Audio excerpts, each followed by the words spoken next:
This is a Brooklyn-bound 2 train. The next stop is Wall Street. Stand clear of the closing doors, please. Welcome back, everyone. This is Not Your Advisor with NYU Grad on Thursday, March 6th. Let's jump right into today's session. I'm going to call it night-night, like Steph Curry when he celebrates a game-winning 3. Pretty bloody day. You would think that we'd bounce eventually somewhere. And we tried, but 3 bounce attempts were sold off like a whack-a-mole today. Let's jump right into the session, and we'll cover a lot of this. So looking at breadth, we had 134 new highs on the NYSE versus 358 new lows. 24% were advancing versus 72% declining on the side. 66% were below the 50-day, and 59% were below the 200-day moving average. Taking a quick look at mega cap land, pretty much everything in the Mag 7 was red. Microsoft was down 1%, Nvidia down 5 3/4%. Apple was down 0.17, nothing burger there. Amazon was down 3.7, Tesla down 5.6, Meta down 4.3, and Google about 0.5%. Taking a quick look at sectors, all sectors were red. Leading to the downside was technology down 3%. That is massive market cap destruction.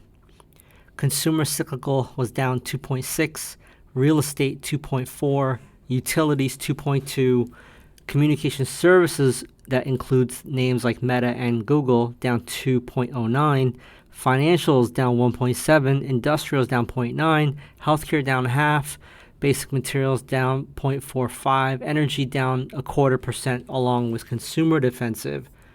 Bloody session. So what stuck out? You know, if you take a look at yesterday, on Wednesday, we were falling hard, and then we rallied into the close, remember? And overnight, we kind of went sideways till about 2:30 in the morning, New York, and then sold off again. If you listened to the show yesterday or any of the premium posts, you'll know I watch both long-term breadth as well as intraday breadth. Yesterday, all of the breadth readings told me any rally is suspicious, and I did not make any trades this week so far. I'm still leaning short. I do still have my core safety stocks, but I also have a pretty large section of my trading account in bearish positions right now. And I wanted to book my gains from last week. I was itchy finger on Wednesday trying to sell, like daring people to just take my shares. But I didn't because the breadth study told me not to. And today, we bounced to about 58.20 on the ES. Same thing. It was anemic breadth on intraday. So I didn't do anything. I just watched. So again, I'm going to ask you, we've had multiple sessions now, pretty red days this week and last. If you do use a financial advisor, they should be proactively calling you to discuss your portfolio, because this is not run-of-the-mill pullback anymore. So make sure you schedule those calls. If they're not calling you, you should be calling them.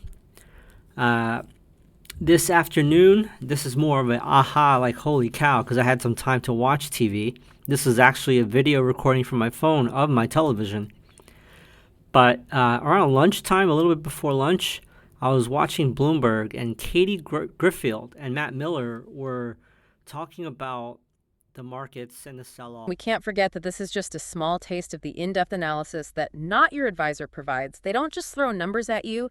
They connect the dots, find those hidden trends, and help you understand what's driving the markets. If you want the full picture, you got to check out the full Not Your Advisor episode. Don't forget to subscribe to notyouradvisor.com. And all their premium content. I mean, it's like having a direct line to what's really going on in the market. It is. It really is. They cut through all the BS. and give you the kind of info that you just won't find anywhere else. Think about this.